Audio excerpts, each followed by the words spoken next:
Here, Dr. Villa again. It's March 22nd, 2026. Uh, the topic for today is really very interesting for me because there's a lawsuit going on in the Netherlands. They just finished the appeal hearing. When was that? Like last week, and so the it's about the being COVID injection being a bioweapon, or the COVID, the virus itself being a bioweapon. And so I think it's very important to discuss this and inform the public what's going on, because it is the beginning of giving real justice to the harmed people and for those who died. And right now, with my own experience, a lot of people are really suffering from disability, suffering from chronic diseases because of both the injection and the infection. And so I've been talking about this for quite a while now, and the newest one was the same effect of the infection and injection. But it's very important to discuss about the injection, since it was forced into the public, and a lot of people were forced to take it. A lot of people took the injection against their wishes, against their will. And so if this is really proven or accepted or legally um, uh, pronounced or declared that this is a bioweapon, this injection should be taken off the market, should be taken down, and should not be offered to the public anymore anywhere in the world. But first, I'd like it to happen here in the US. And so today we're going to have a very special guest, and no other than Dr. Sansone. Dr. Joseph Sansone is a practicing clinical psychotherapist. And since the beginning of the pandemic, he has been working on this COVID injection as a bioweapon under uh, the the act, or the Bioweapons Act, written by Professor Boyle. And so we're going to be discussing about that and what he's been doing, the cases, or he wrote the Prohibition Act of Bioweapon Prohibition Act that has been adopted in at least 3 or 4 states. Florida, I think Tennessee is one, and I forgot the other two. But you will hear it from him, and the latest one is the Netherlands cases, and this is a civil case filed by I believe 7 vaccine injured people. One of them already died, or 2 of them already died. And this is a case filed against Bill Gates and Albert Bourla, and then the former Prime Minister of the Netherlands, Rutte, who is now the Secretary of NATO. So we're gonna hear things about that, and it should be very interesting because Dr. Sansone is very knowledgeable. Knowledgeable. He should have been a lawyer, in my opinion, but he's a practicing clinical psychologist. So, without further ado, let's go into the full discussion. Today, again, is March 22nd. Okay, welcome everyone.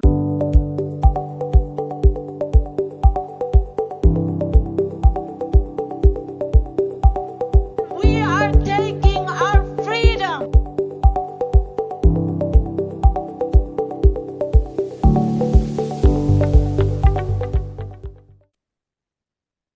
Oh, Good morning, everyone. So today is really a very special day. As you can see, my guest is right beside me right now. We're having fun, actually, even before we open. So, as I said, this is going to be a very special episode and a very special topic. This is actually the first time that I'm interviewing somebody on my page. So, Dr. Sanson, you're very special, okay? And I feel this special. That's is cool. I introduced you already. So what we're gonna do is this is actually about bioweapons. I mean, basically our COVID, so-called COVID vaccine, and we're Mhm. gonna have some basic question that we're gonna ask you. And please don't make it complicated because a lot of our audiences, I mean, in medicine, I try to make it as late as possible, but we're going to be talking about legal stuff. So please make it really understandable to the Well, non-legal people.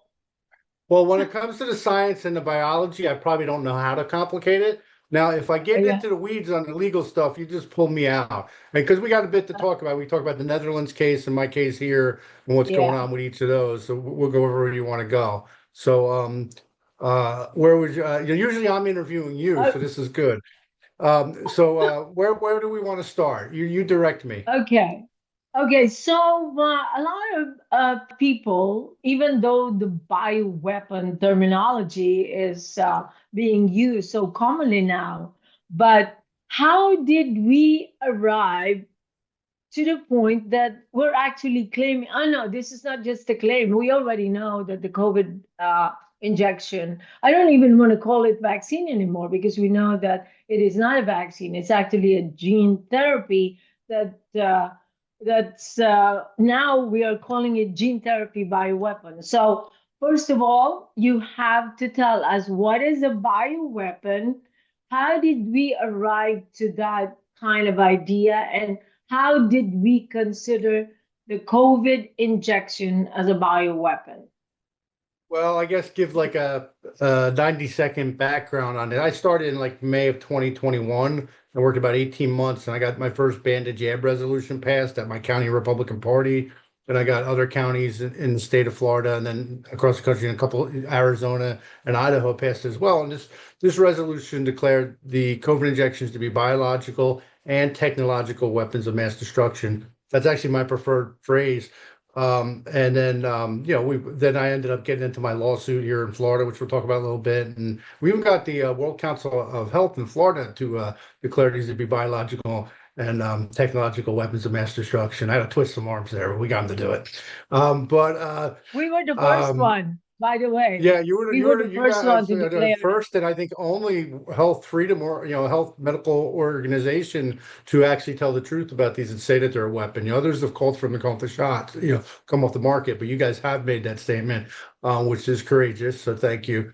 And then I ended my litigation and stuff. So a lot of people don't realize this, but in December of 2020, the late Dr. Francis Boyle was doing podcasts and interviews saying that this was a bioweapon, the shots. He came out in January of 2020 saying that the COVID injections were an offensive bioweapon.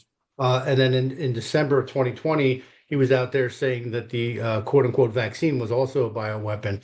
Right there, that should have put the brakes on everything because Dr. Francis Boyle, for people who don't know, he's the law professor that lobbied for and drafted the Biological Weapons and Anti-Terrorism Act of 1989, which passed both houses of Congress unanimously.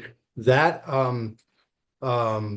that was the U.S. domestic implementation legislation of the Biological Weapons Convention. So this is arguably the world's leading expert on biological weapons, or certainly one of them, saying that these meet the legal criteria of a biological weapon. And I just want to say something very clearly up front so people understand the context of what we're talking about. That is not just an expert legal opinion. That is legislative intent because he drafted and wrote the law. So right, that's like an ace in your spades if you're playing, poker here. That's like, hey, and if we were in anywhere of a uncorrupt world, these would have been pulled off the market immediately. Now, I'll give you a kind of an overview of what his legal view was, and this is kind of what I shared with the attorney in the Netherlands case, and it was part of his presentation. And so Dr. Boyle had, I mean, there's 100 ways to argue that this is a bioweapon. Okay, there are a lot of different ways, in my opinion, to argue why this is a weapon. But his core arguments were, number one, speaking to specific intent. He argues that and he brings up a paper in 2015. The full name of the paper always escapes me. Coronavirus, bat, something or other. But it came out in 2015. Walensky was on it, incriminates Fauci and others, and that's when there's a moratorium on this gain of function research. And that paper incriminates them for using gain of function research to strengthen COVID, right? SARS-CoV-2, whatever you call it. And what he's arguing is that because they used the gain of function research there, and it wasn't not for a peaceful purpose, there was no prophylactic effect, it was just to kind of quote unquote strengthen the virus, that makes it a bioweapon according to the law he wrote. And so the derivatives of that are in the COVID injection. The spike proteins, I mean, there's the SV40 promoter and other things in there, but the spike protein is not natural, right? So the derivatives of the offensive bioweapon, which is clearly in that 2015 paper developed, are in the COVID injection. That, according to him, makes it a bioweapon automatically, an offensive biowarfare weapon, and it shows specific intent. Now, he also talks about the dual-use nanotechnology developed out of DARPA, which is in the lipid nanoparticles, which get into your cells and everything like that. And that also shows specific intent. In fact, if you look at his affidavit that he gave me for his case, he included a transcript of an interview. And in that interview, he even talks about his view that they used basically nanodust to spread COVID itself originally there, but so that kind of speaks to the specific intent. So just the specific intent is basically COVID was an offensive biowarfare weapon because they used illegal gain of function research for non-peaceful purposes. And the derivatives of that are in the COVID injection. So that makes it a bioweapon. And I like that argument because it's very simple and it shows specific intent. He did support what we call the knowingness standard of intent. And I use this a lot in my case. And what that is that for some reason I did not use the argument I just told you in my brief, but I could bring it in, but I didn't in my original complaint. But the knowingness standard of intent is like, so you've got this product out there, is harming people, causing disease, injury, and death, and so on, and you're continuing to say it's safe and effective, and so you're lying about it. And so that's a certain level of knowingness. You might not have using the knowingness standard. It's like you may not have specifically planned to kill everybody, but you should have known it, after this point forward. And he did support the knowingness standard of intent. And I used that in my case, by the way, in my last appeal that I won, because I filed RFK Jr. statements where he said that the risks outweigh the benefits and there's no prophylactic effect for COVID or virus. And I argued that from that moment forward, that shows specific intent on RFK Jr.'s point and the federal government. So they're committing crimes, clearly. So that's the knowingness standard of intent. And then he also supported what was called malice aforethought, and that goes to British common law. And malice aforethought is a reckless disregard for human life. And what he argues about with malice aforethought is, and he argues this in his book, Resisting Medical Tyranny, which is really a compilation of interviews he had done the year before. So he argues that with malice aforethought, you could literally charge Fauci, Burla, all these CEOs and stuff with murder and conspiracy to commit murder under that doctrine. And then of course the Nuremberg Code, which is about informed consent. And even if the Nuremberg Code itself is not binding, every country and every state has their own version of informed consent laws that are being violated. Because basically you would have to label this product bioweapon, use at your own risk, for there to be informed. And I want people to understand this because some people in the more liberty-minded movement got duped a little bit here because they thought this was a choice argument. And I want them to understand the same people telling you that are the same people that think they can force you to wear a seatbelt. Thinking you have a choice to take these injections is like saying you had a choice to be raped. It's a lie. These are weapons. They're designed to harm you. They're causing disease, disability, and death. They're shortening lifespans. They're increasing infant mortality, as you know, and they're decreasing birth rates. And so this is planned by a bunch of sadistic, evil people. But so anyway, in a nutshell, that is the basis, the basics on what his. Does I explain that clearly? Or Yeah, that's good. That's very good. okay, It's like, so you basically have five items or a principle explaining why it is a bioweapon. You know what? It's this new, the informed consent that is very important because that was taken away from us. So basically, when you don't have informed consent, it violated your basic right as a human being. You know, because and the yeah, thing, go ahead. yeah, the thing to that is, despite the fact that they didn't have that, they keep on, pushing it as a safe and effective, Yeah, no, and it's. treatment. Yeah, and Yeah, it's just all a lie. I should say I mean if you scroll down on my website's josephsansone.com, and if you scroll down on there, yeah. you'll see I have an article that says an overview of Dr. Francis Boyle's legal perspective, Okay. and I go into more detail on what we just talked about, and I think that's worth people looking at. But again, I'm Mm. not saying that he did not support other arguments of why it's a bioweapon. I think there's really strong arguments about the nanotechnology and the use of it, of why it's Yeah. a weapon. I think there's a lot of arguments here. I mean, because here you can weaponize anything. I mean, think back when we had Tylenol that was laced with cyanide, they pulled it off the market immediately. It was weaponized. That's right. Right. And But so, it was very you know, obvious that it was tampered with, no? The Tylenol correct. case. Yeah, exactly. Now, in this, I mean, look, if we have automobiles that have defective car bags, they pull them off the market. So Hmm. what's going on now is a deliberate targeting of the human population. And look, you cannot be America first and look the other way while they're killing Americans. But this is a global thing too. They're That's killing. right. This is about mass depopulation, in my view, and promoting transhumanism, kind of merging human beings with technology. Hmm. And these people are that twisted and warped. And you can look at the television program they're putting out there. They're trying to do some predictive programming to push you down that Yeah. avenue. Yeah. Um, and I think that my feeling is I think that the truth is how we win. If you early Yeah. on, the reason I pushed the first ban and jab resolution was because I saw that they were having people debate whether you can mandate a bioweapon or not.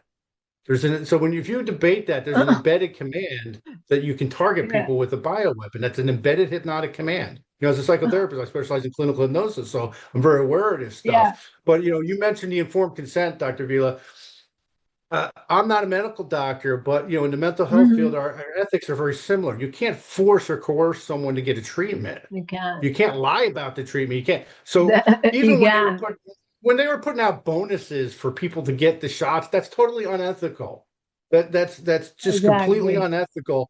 And one of the challenges here is that almost 70% of the revenue in the media comes from the pharmaceutical industry, 60 to 70% of the revenue. Absolutely. Yeah. So that's why you have people, this is why you have people like Rand Paul that are out there Mhm. skirting the issue. Like they'll talk about the shots and that kind of thing, the Wuhan lab. No, I'm sorry, they'll talk about COVID and the Wuhan lab and everything, but Mhm. they're not going to go after the shots because as soon as they go after the COVID injections, they will never appear Yeah. on TV again.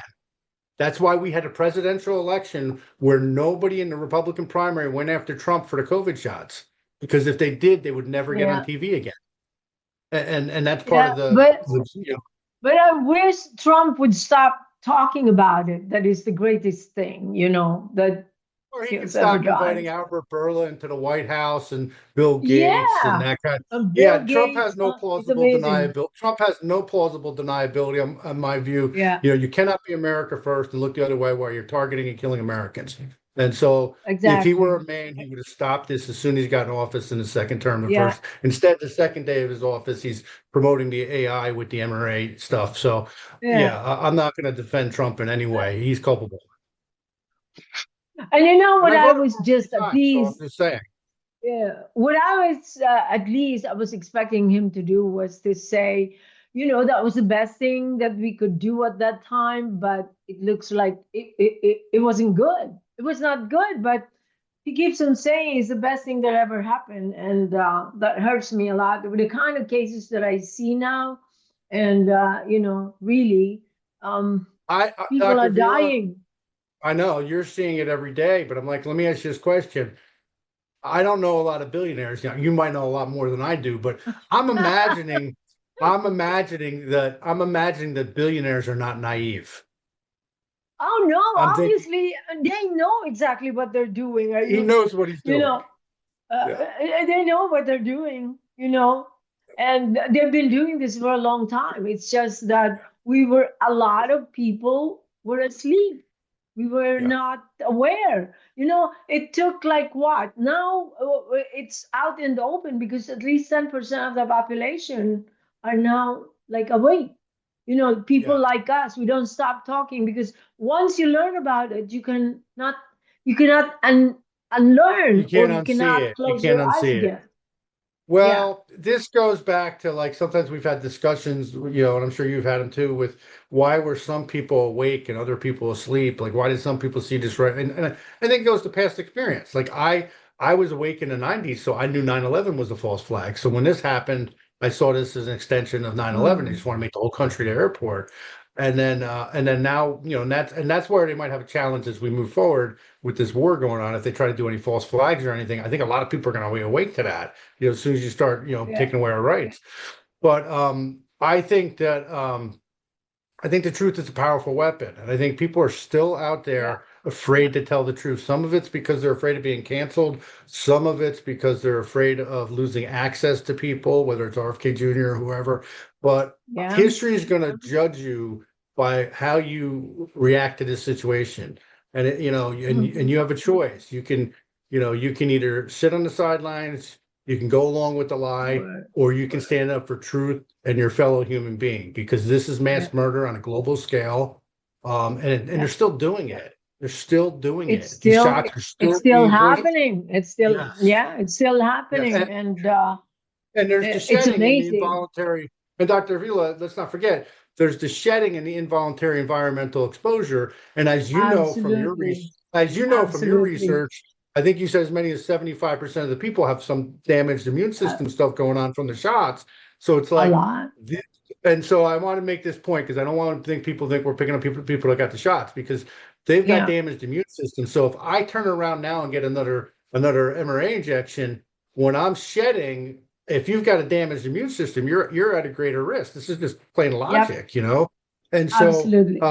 we need to protect everybody, but especially the vulnerable populations and the people that got the shots, which they're claiming is like Mhm. 80% of the people got at least one shot. They're at high risk. I'm at higher risk Yeah. because I have a heart condition and stuff like that. But the point is that these have to be stopped. They're not being stopped, and Yeah. I'm not going to stop until they stop, because they're killing people Yeah. and they're continuing to I do it. And think in one of our conversation when you interviewed me, I think I already said that this is the AIDS of the 21st century. And I yeah, think yeah, you Dr. did. Boyle also mentioned that it is going to destroy the immune system. But basically, number one is the autoimmune, which is exploding. It is horrendous. And there's Right. not a single patient now, new patient that I see. None of them, every single one of them, I should say, has autoimmune. And then when I do the workup completely, it's really the immune system, Dr. Sanson. It's the immune system is getting destroyed slowly and systematically. So I even And said that's it's a sadistic. matter of when.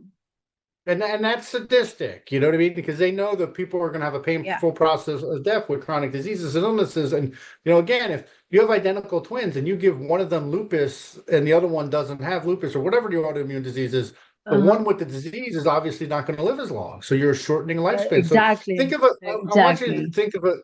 think of a 35-year-old that gets this shot and they only live to be 63 instead of 80. You just stole 17 years off their life. Plus, they had health problems leading up to that. And I Yeah. understand that. I know that there's a lot of people that don't want to look at this because it scares them, it makes them uncomfortable and that kind of thing. But you know what? It's been done. and it's still being Yeah. done, and pretending it didn't happen isn't going to make it better. Now, I'm not telling you need to wallow in it and be depressed about it. You need to Mm-hmm. do the best you can for your health. I have health issues, so I'm saying that from experience, but we cannot allow them to continue to rape and pillage To our people. continue. Your friends and family Mm-hmm. member have been violated, and they're continuing to violate them. Yeah. And there's And up every to now, politician is in on it. they're still promoting it up to now. Like people Right. are still getting like a booster. It's incredible. It's really And just incredible. Dr. Vila, the challenge is almost every politician is in on it. Because how many politicians have said it's a weapon? Very few. I mean, I've got Representative Shane Meckland in Minnesota because he introduced my bill, Representative Yeah. Rachel Kessel in Arizona, and Representative Senator Bowling in Tennessee. Like they've all put out legislation saying it's a bioweapon, trying to stop it. It got stalled in committee in each state, Yeah. but it's we're not seeing a lot of leadership here, and that's why I did that recent trip to the Netherlands, which is, Yeah. I got to But tell you, but go before ahead. that, so how many states adopted your what do you call this? Your whatever the It got Prohibition Act that introduced, you. yeah. So the Sansone MRA Bioweapons Prohibition Act that got introduced in 3 states: Minnesota, Yeah. Arizona, and Tennessee. I have a federal version. I'm trying to get someone to introduce it there. Thomas Massey, you want to Yeah. do it? It really will upset Trump. I mean, Oh, I think really?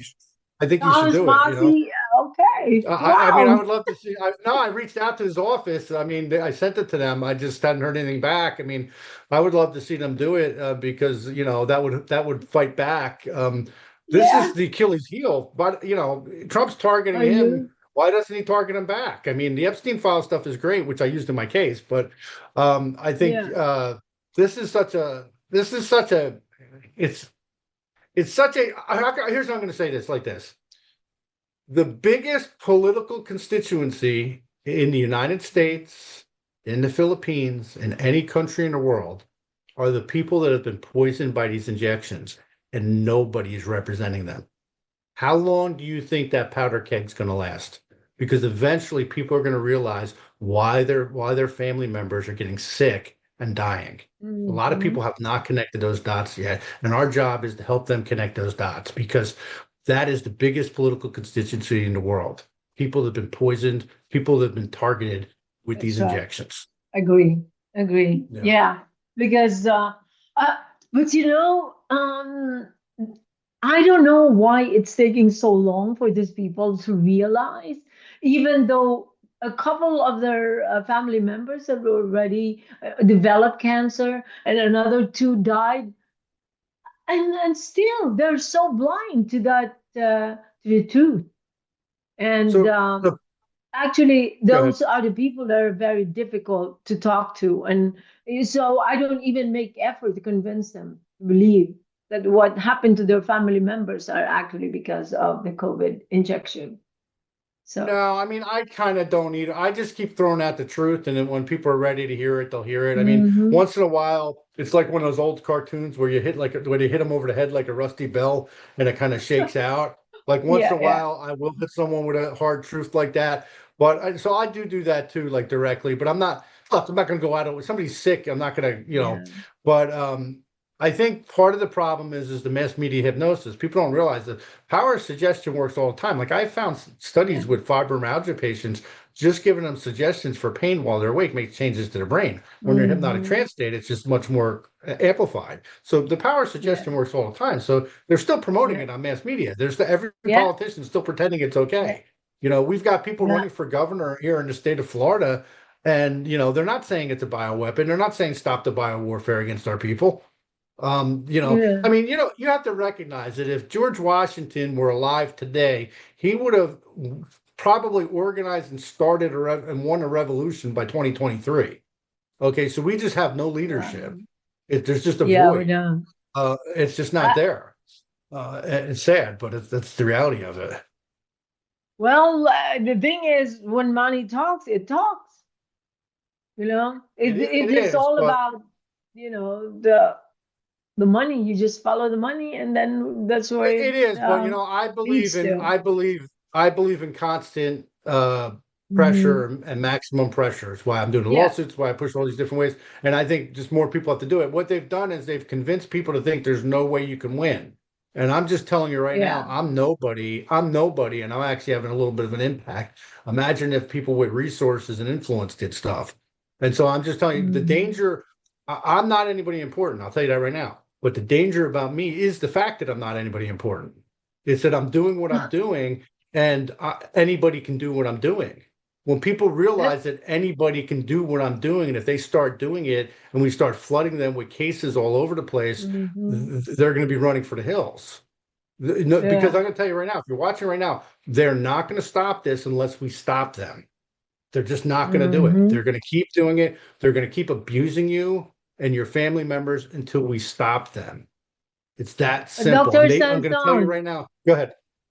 yeah, I disagree that you're not important, that you're nobody. With all the things that you have done, it's too late for you to say that you're nobody. And you know, I think it's just, for people like us, okay, we're all nobody because we didn't have as much money. It's just they're making it difficult for us to do our job, but eventually, because we don't stop talking, and people are listening to us now, and they're waking up and waking up. We only need 10% of the population to topple them down. I mean, Yeah. that's all it takes.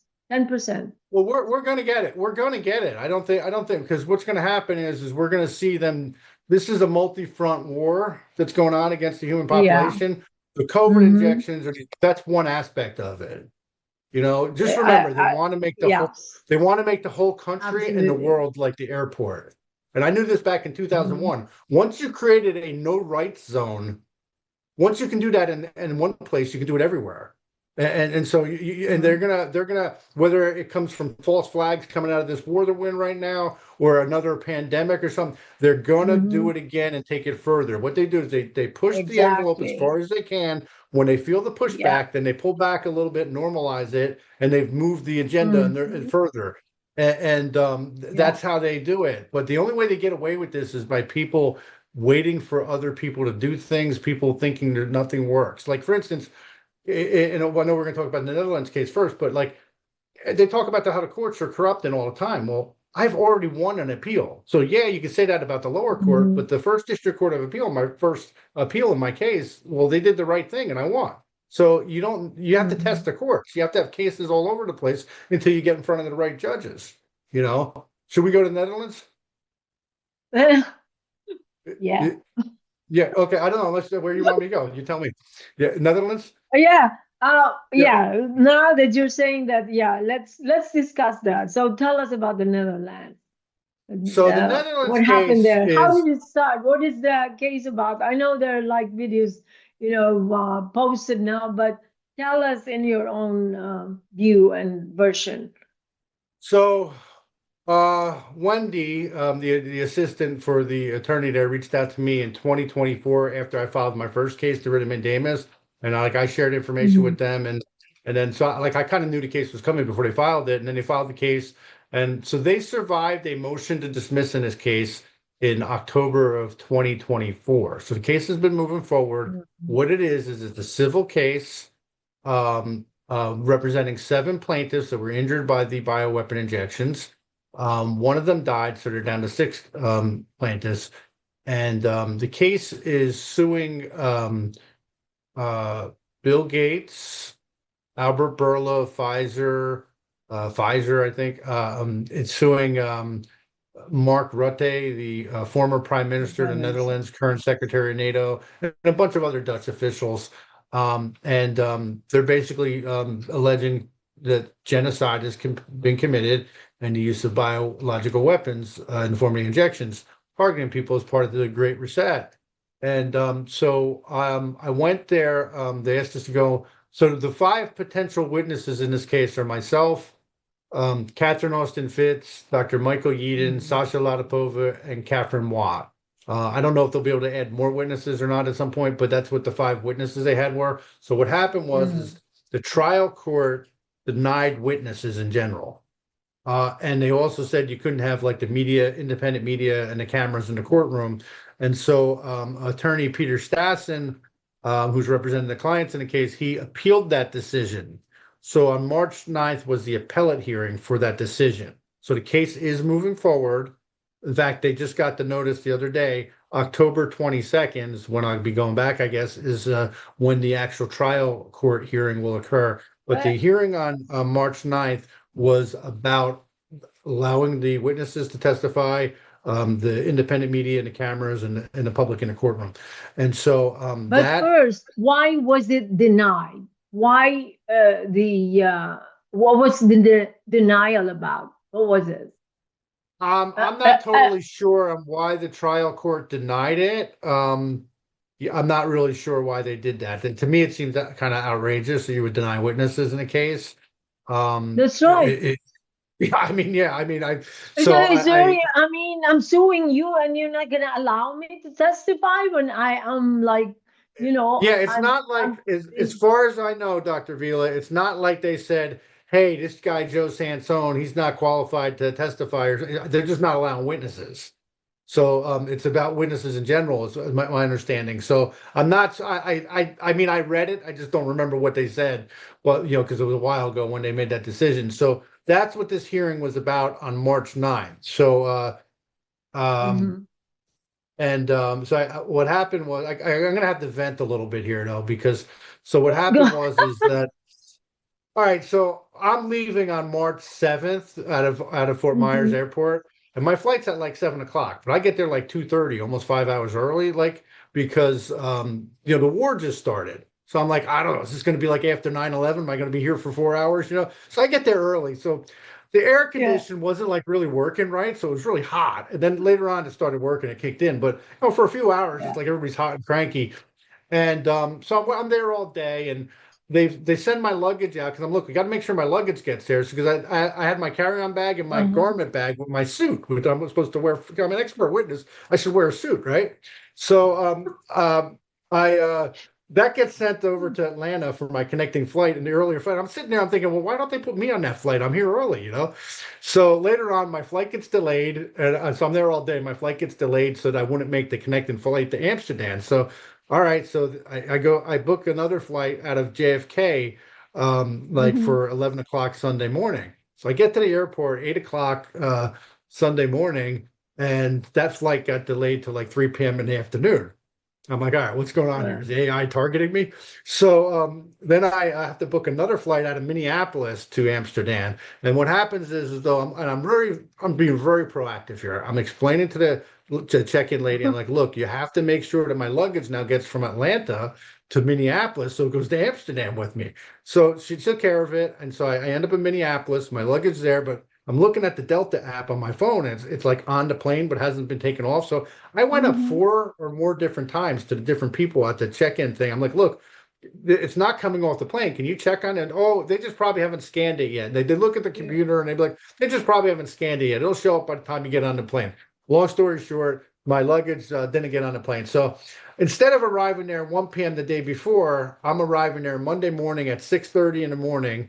And they want me at the court. You wanted me at the court by 9. So I get there without my luggage. So I get the taxi to the hotel, take a shower. I jump back into. In fact, I was wearing this shirt. I was wearing, because I was just casual on the plane. So I put back on the clothes I wore on the plane all day, and then I go to the courtroom at 9 o'clock.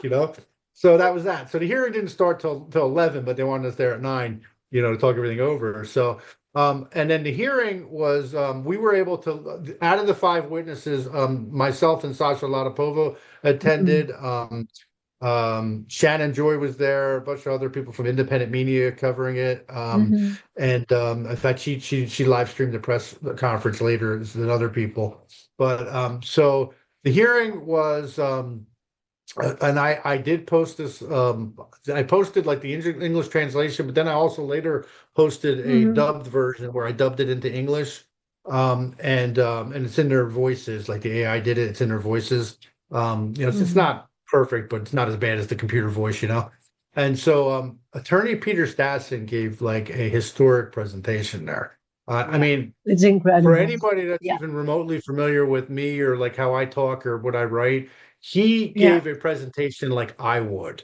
Not just was he hammering that it was a bioweapon. He brought up, remember, Bill Gates is the defendant. He brought up the Epstein files. He brought up Yeah. the pedophiles and this, and he called them Satanists, and literally said Yeah. that this was like a battle between. And that interview you showed me, I was standing nearby when they were doing that, Yeah. and Oh, like he really? literally, yeah, he literally says in the courtroom that this was like a battle between like the children of God and the children of the devil. It's like that's Oh, how the hard devil. he was hitting them, and so that's definitely worth watching Yeah. uh presentation there. And so he talked a little bit about some of the arguments of what Dr. Boyle's view was, because I gave them that overview.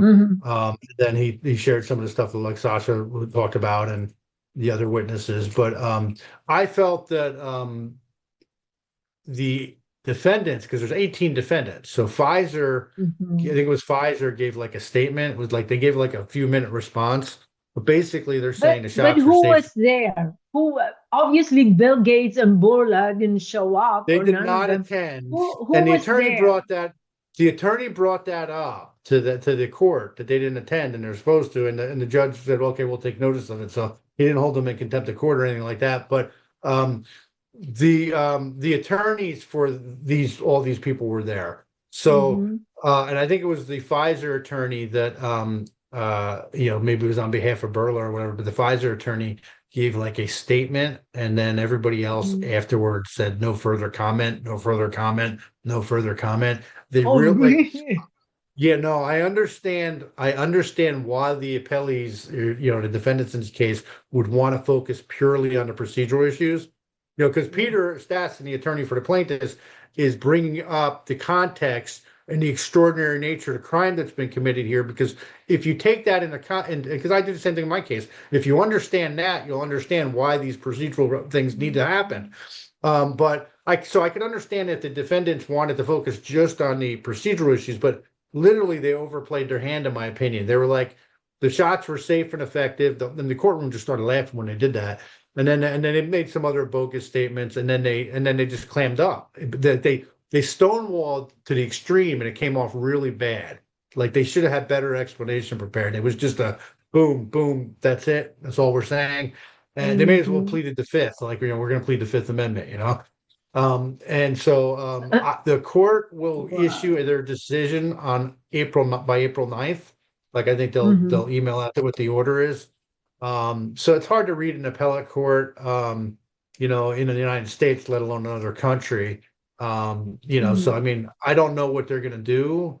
But I mean, if they don't allow the witnesses in the case, I think Peter's just going to get our statements in there in different ways, because he already has. Even in his Yeah. presentation here, he got the information in there. But we'll see. We'll see what happens. The thing is I think anytime someone goes out there in an official setting Yeah. and tells the truth, I think it's very powerful, and Hmm. there's a ripple effect It to that. And is. so what we're Yeah. seeing with attorney Peter Stassen is the model of what a real attorney is. That's what we're Yeah. seeing. It's giving me Other, goosebumps.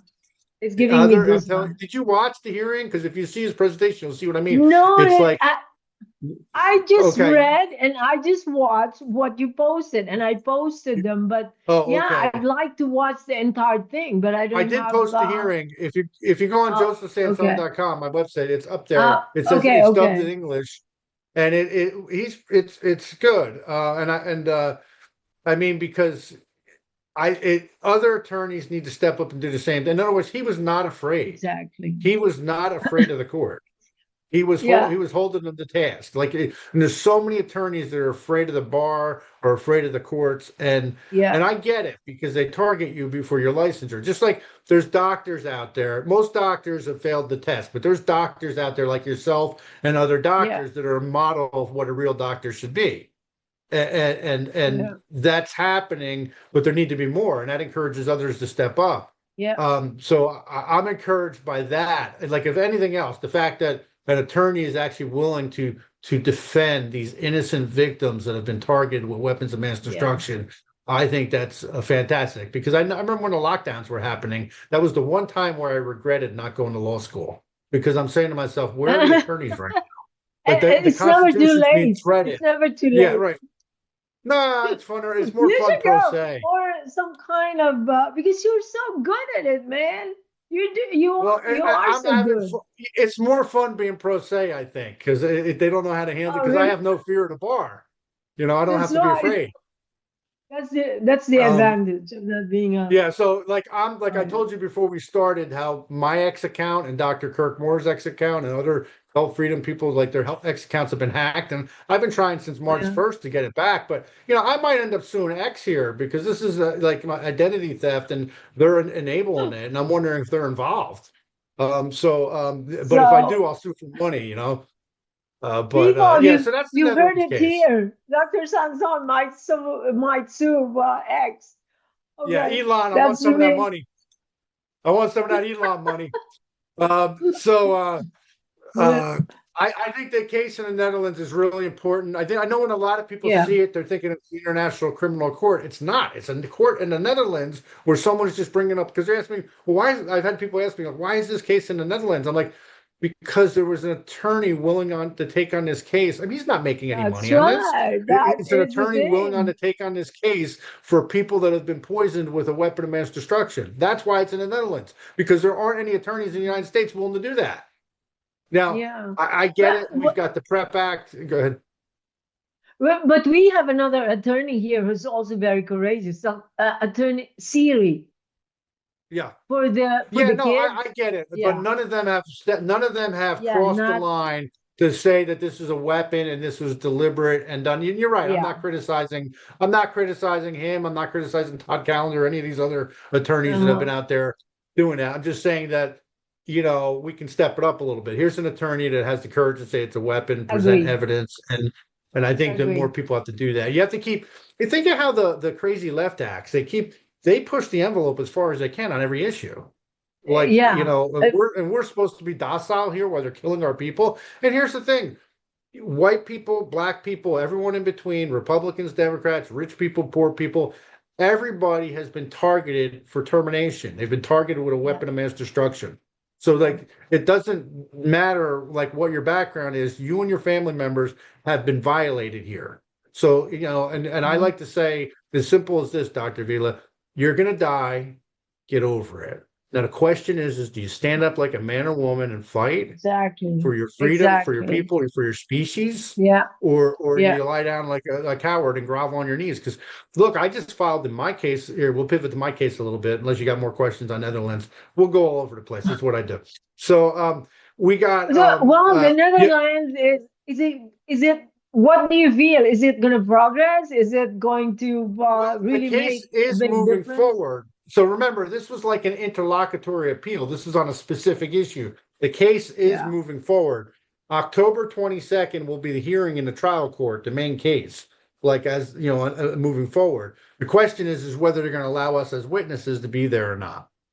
Okay. Let me ask you something. Yeah, When did it start? Just for people to have an idea how long it's been going on. How long? 2024. When did they? Also, it's Yeah, so this is something important. relatively new. I started telling this before. They filed this case on in 2024, and then because I remember they kind of didn't want me to say anything for a while because they survived Yeah. the motion to dismiss the case in October 2024, and then I like even gave them emails of other witnesses to be like because they asked me for the emails. Because I did that. So they might have had one or two of them, but I gave them the emails of these people, the ones they didn't have. And then I arranged for Dr. Francis Boyle to testify. So Dr. Francis Boyle was, who's my primary witness in my case, died 2 months after I filed my case, and 3 weeks after I arranged for him to testify Yeah. in the Netherlands case. Yeah. And so, and Yeah. and here's the thing: the Netherlands case, like I think I'm going to win my appeal again, but I still haven't had a hearing. Like the Netherlands case is moving forward. They survived the motion to dismiss from the opposing Oh, party. See, wow. in my case, the Wow. judge did that on her own volition. So, That's the difference. okay. So that's why I'm saying they're just appealing the witness and the cameras and the public in the courtroom Yeah. aspect of it, but the case itself is moving forward, so they can present evidence. And that's why that's really dangerous because Dr. Francis Boyle's testimony, whether it's in my case or in a case in the Netherlands, that you can't refute it because it's not just an expert legal Exactly. opinion; it's legislative intent. He lobbied for and Yeah. wrote the law. And it would be hard even Yeah. to censor that. Like, because here's the thing, these cases are being censored, not just in the mainstream media, they're being Like censored in the alternative crazy. media. The Yeah. so-called health freedom movement, alternative media censors my case. They've been doing it all along. And they're censoring this case in the Netherlands too, I feel. And I think it's because we're attacking the fact that it's a bioweapon. But with Dr. Mhm. Boyle's testimony, it will be really hard to censor this because of who he was. And quite frankly, in a Mhm. courtroom, you're not going to be able to refute his testimony. He wrote the law. He knows the intent. Mhm. And so I don't Exactly. know, like people Yeah. speculated about foul play. I don't know or Mhm. not. Timing is suspicious. I mean, but he all we know is he went into in the hospital and died unexpectedly in the hospital. So I mean, he was 74 years old, but he taught law full time still. Yeah. So I And mean, 74, that's still relatively young. well, we're in 74. Florida. We're in Florida, so you're still the kid and you're in the right community there. But yeah, So, and so he was. I don't know. Nobody knows what he actually died of. Like what I don't know. He could have just had a heart attack and died or something. But it could have been foul play too. I don't know. I don't rule that out. I don't overly yeah. focus on that because I don't want to encourage people to be afraid. I think you need to just do what you need Yeah. to do. Yeah. But that is unfortunate because he was such a strong voice on this issue. Exactly. But it's you notice it. A lot of people like him are just like dropping. It's like a I mean, trend. I all mean, right. So we don't want to think. Attorney Peter Stassen was not as diplomatic as I'm being right now. He pretty much says Yeah, in his presentation that Boyle was murdered, exactly. in his opinion. That's he goes there that far, and he mentions like a lot of doctors, that Wow. were and people that were speaking out are they're died. Again, I don't know the detail, like nobody really does. You know what I mean? Because He if needs the family protection, members, man. He huh? needs protection. Attorney, the lawyer. He needs No, protection. he's fine. He's No? fine. That's No, why. I think that maybe when you file a case, you got more protection because it's kind of obvious that they kill you if you're the guy filing the case. That's right. Like, Oh, okay. I That's don't know. But I don't know. I think that you can't let yourself be guided by fear here. You mm-hmm. just, but I think the case is. I think how the appellate court's going to decide, I don't know, but that case is moving forward, so it's a serious case. Mm-hmm. I hear people, oh, the courts are corrupt. Well, you know what? File more cases. Why aren't there cases like this in every European country? Why aren't there Mm-hmm. cases like mine in every state? Like I don't understand. What do you like the cowardice or the apathy? I don't know Yeah. what it is. But like so Well, go ahead. I have so many cases, but I don't. I need somebody to work with me, like a lawyer, and just you know, like have all these cases signed. It's almost like a class action. Actually, that's what we should do. Even though they have immunity, this pharmaceutical company, but we should get them Well, from a let's different talk about let's angle. talk about Huh? let's talk about that immunity because people talk about the PrEP Act all the time, Yeah. and I don't think Yeah. that should stop anybody from. And I'll tell you how I sidestepped it in a minute, but I don't think anybody should allow the PrEP Act to stop them from filing a case. I think what they need to do is in their briefs, they need to argue why the PrEP Act is unconstitutional. It Mm-hmm. denies your right to a jury trial. It gets rid of judicial review. There's a bunch of reasons, and James Roguski put out a bunch of articles on why it's unconstitutional about a year ago, I think. And I mean, like those arguments could be restructured into like a brief, and I think you Who can make that posted argument. that? Who posted James that? Roguski, Uh, yeah, he posted Rogoski. a Okay. couple.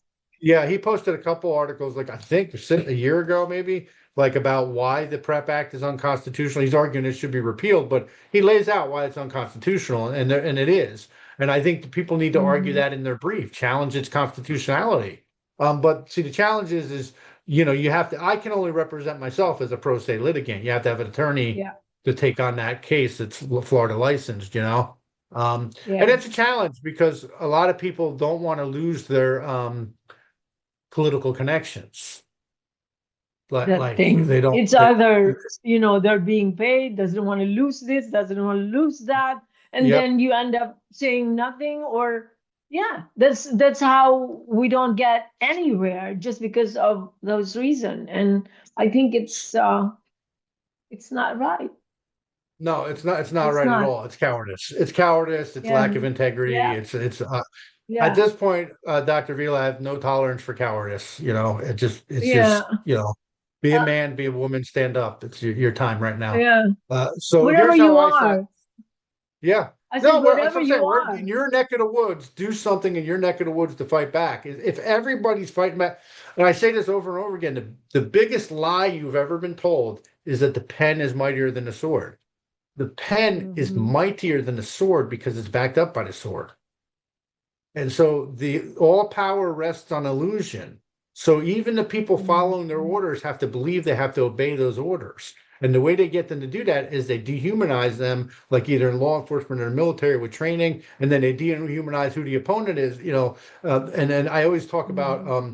back in 2007 in Myanmar, like the military Yeah. government was being very oppressive, and like tens of Hmm. thousands of Buddhist monks started marching and protesting. It was totally Hmm. unprecedented, and like people were in awe of it, and they were literally walking around. They were literally walking around carrying Wow. banners saying "Love and kindness conquers all." And what happened is the Yeah. Myanmar government went and got soldiers from the Muslim part of the country and brought them in to slaughter them, to shoot them, because the other people wouldn't have done it.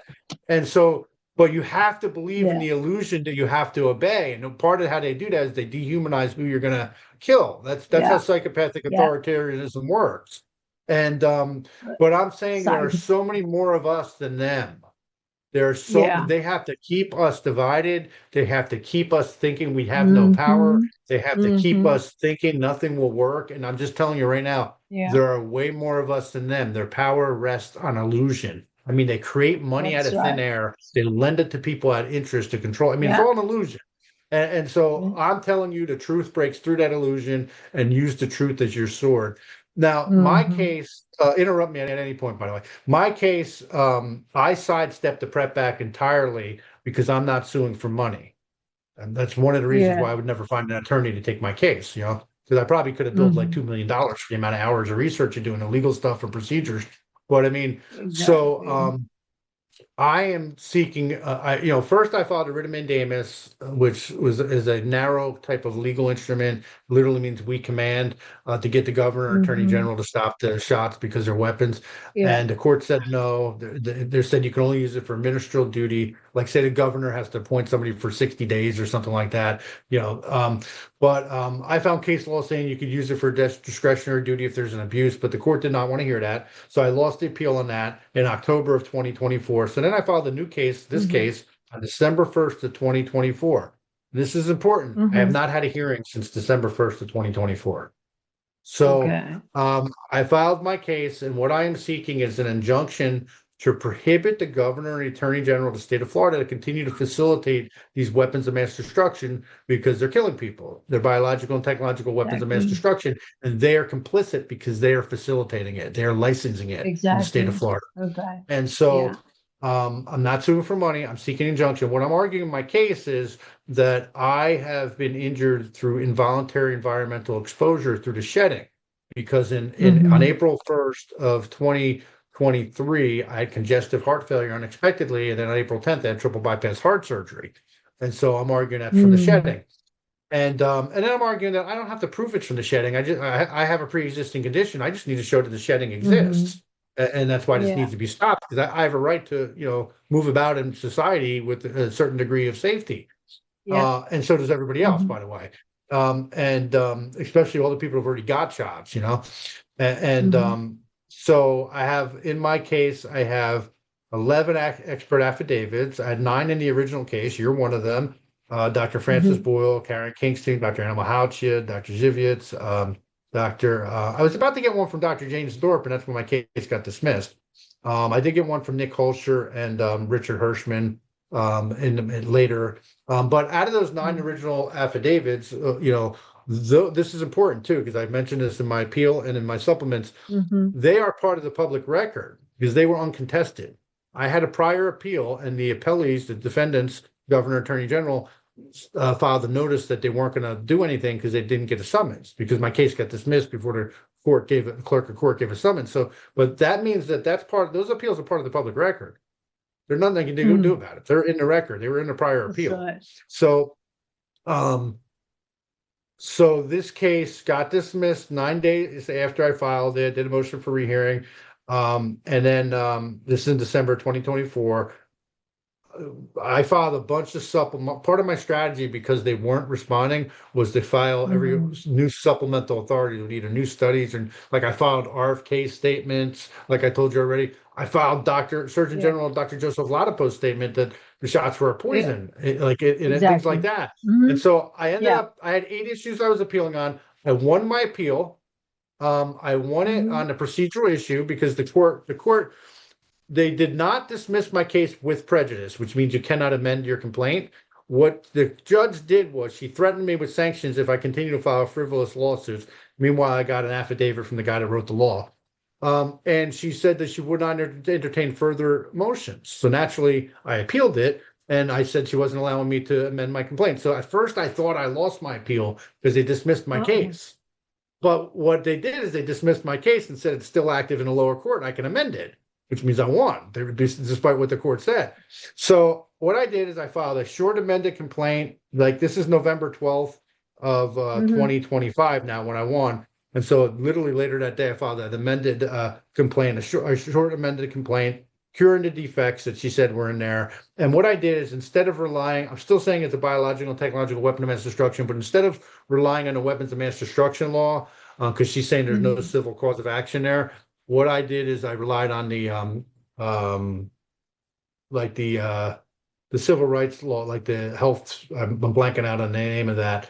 But basically, you're the one that gives you public accommodations, like the handicap stuff. I'm relying on that for the pre-existing condition. And what I did is I took Florida's health freedom law, which that's the law that we passed here in Florida that says you can't force or coerce any EUA products, face masks, the MRA injections, and so on. And I'm saying that the MRA injections are in violation of that because of the involuntary environmental exposure. There's no way to avoid vaccination, so it's forced or coerced vaccination. So I'm presenting them with a truly novel issue of first impression here. And so I use You're that really law. a pain in their hiney. Yeah, no, I am. With all these And I things also that you're use being I asked. also use the Florida Constitution, Dr. Vila, like because of our right to life and privacy and our bodily autonomy and so on.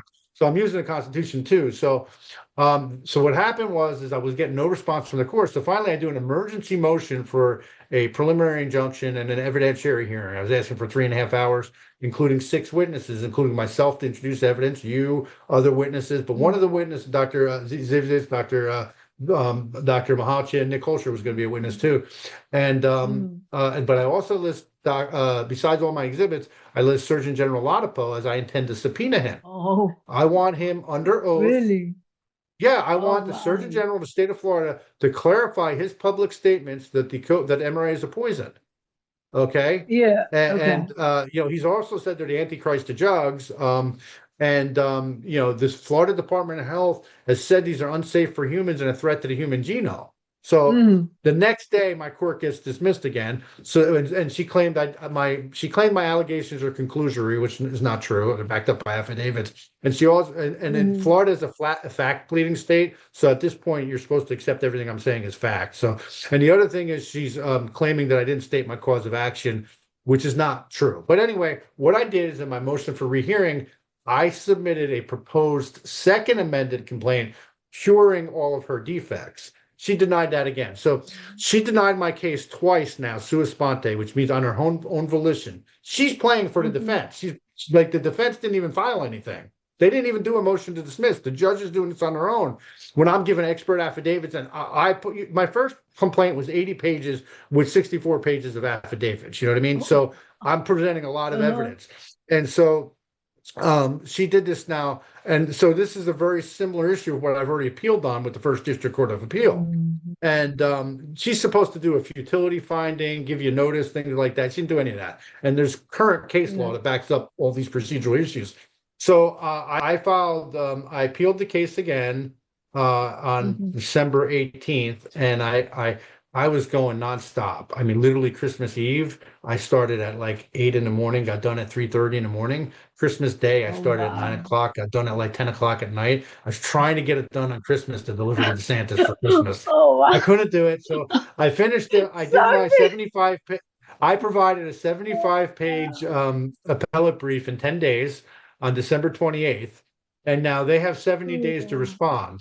So what happened is so I have 70 days to file that. Like once I do my notice of appeal, I have 70 Yeah. days to do my appellate brief, right? I did it in 10. So I Yeah. like I was saving 60 days there, right? So they have 30 days to do their answer brief, right? So a couple days before that would have been January 27th or 28th. What happens is the attorney asks for a 60-day extension, not 30 days, 60 days. So they need 90 days to answer a brief I wrote in 10 days. And when she did that, she brought up the merits of the case, which was kind of dumb because in my response to it, I brought up the merits of the case, and so it allowed me to hit that because she's claiming that. So I want people to understand that I provided the court with a bunch of studies and evidence, but I also provided them with evidence of my ejection fraction being 15 to 20%, which is severely low. Yeah. Dr. Vila wants to rush me in the hospital every time I say that to her. My most recent time I did it, it was 20 to 25%. It still sucks. But so I provided that. I also provided a peer-reviewed study showing a 74% mortality rate after 3 years, if it's 20% or less. So like I'm showing them that this is a bona fide life-threatening condition. That's why my case was not thrown out with standing, by the way, because I have standing. So they're coming up with all these, so she claims in her response that like I don't have a life-threatening condition. So I hammered her because I'm like, she's claiming to be not familiar with the case, but then she's saying I don't have a life-threatening condition. But so anyway, the court gave them the 90 days. So they have till March 30th to reply. But they did take I asked them they took judicial notice of my prior appeal, which helps my case tremendously because it shows that my case is not frivolous. You've already heard this case, and so the First District Court of Appeal has already sided with procedural regularity, because they could have affirmed the lower court in the last case, and that's why I say, you can't say every court's corrupt because the First District Court of Appeal could have affirmed the lower court's decision previously, and my case would have been done with, and that would have been it. Nobody would have heard anything, but they didn't do that. So. And I think it gets harder for them to not like. I think my case is stronger now because of my prior appeal, and this is a very similar issue. And one of the things that I'm hitting them with is that this is a novel issue of first impression of great public importance. So I'm appealing on like 7 issues. One of them is actually preemptive. I'm just pointing out that they're going to say that there's no sovereign immunity, which is not true because Kuhnlein versus the Department of Revenue, which is a Florida State Supreme Court law. When there's allegations of constitutional rights being violated, like the public officials do not have sovereign immunity, and so that's already been decided in Florida. And a couple. So one of mine is preemptive, dealing with that separation of powers, that kind of stuff.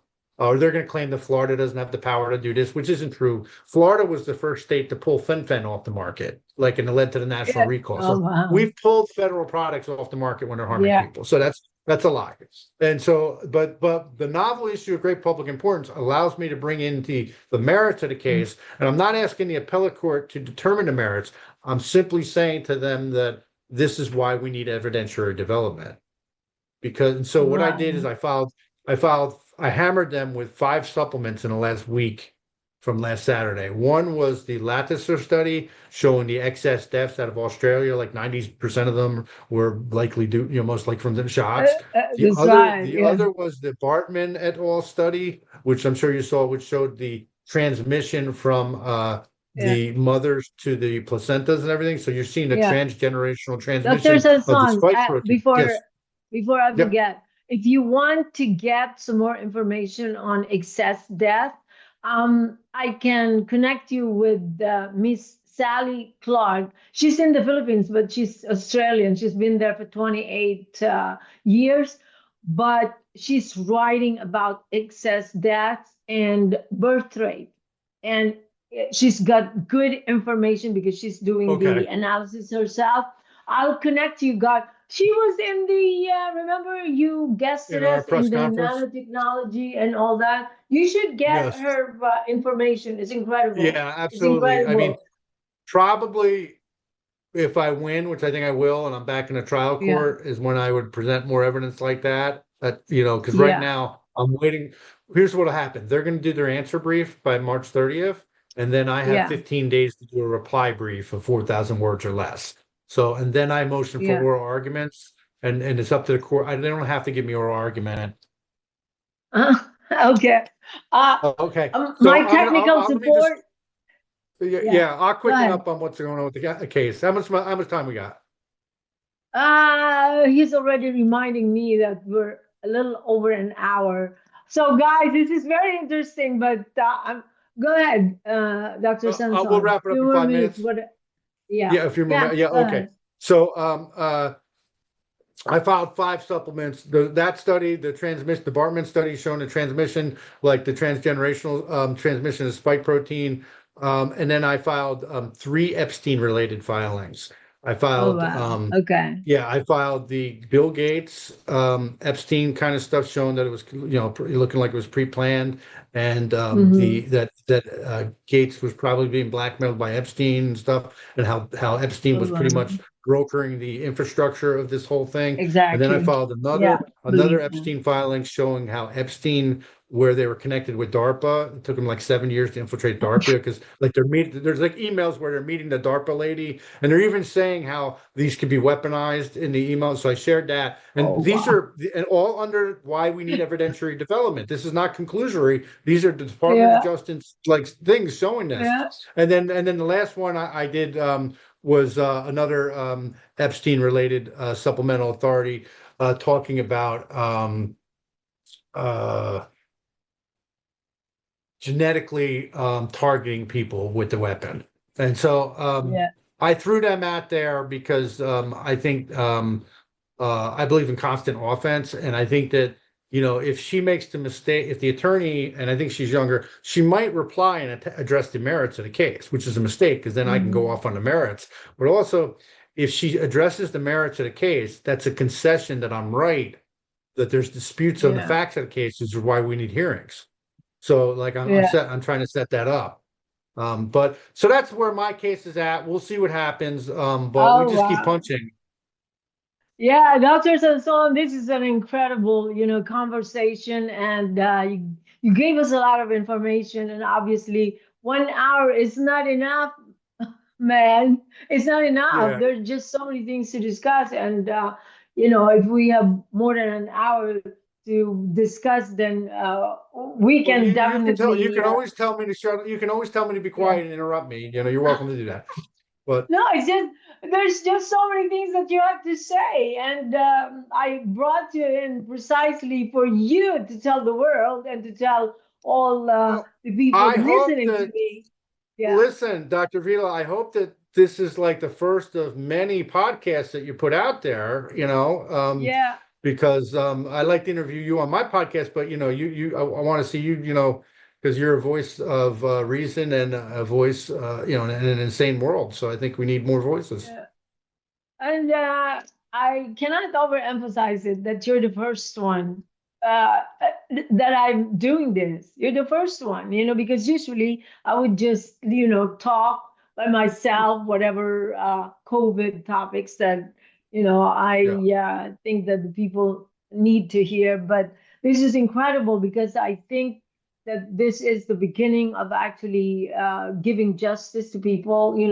So many have died, so many got harmed, and a lot of people are disabled at this point. And to think about the 74%, 75% rate of chronic diseases now, so that means that they're not dying as quickly, but slowly. Painful. And if you don't connect the dots, you will not think that it was actually vaccine is I think the biggest factor why we have so much chronic diseases that are killing people, slowly, gradually, whatever. And Well, so I think you're the best, Dr. Vila, because you are a voice for the voiceless, and just keep doing that. yeah. Well, that makes the two of us actually, because we've been on this, Dr. Joe, for like since the very beginning. We've been talking about this, whether online or a broadcast like this or personally. So it's really an honor to have you as my first guest in this kind of conversation. And I hope it's not going to be the last time, of course, because as the cases, as your cases, and then the Netherlands that you're involved in continue, then we're going to give, feedback to the people. And I really want the public to know that this is such an important, undertaking. This is such an important event, and I'm glad. Yeah. I'm glad that you are part of it. Yeah. Well, And hopefully thank you so we'll win much. this appeal and we'll get you under oath and all these other people to tell the truth. Yeah, you've been trying to do that. I We're trying, know. I'm gonna get this hearing one way or the other. Yeah, But thank yeah. you, Well, you're the best. yeah, thank you so much, and you're the best too. I say that, back to you, and thank you so much again. Thank you so much for your time.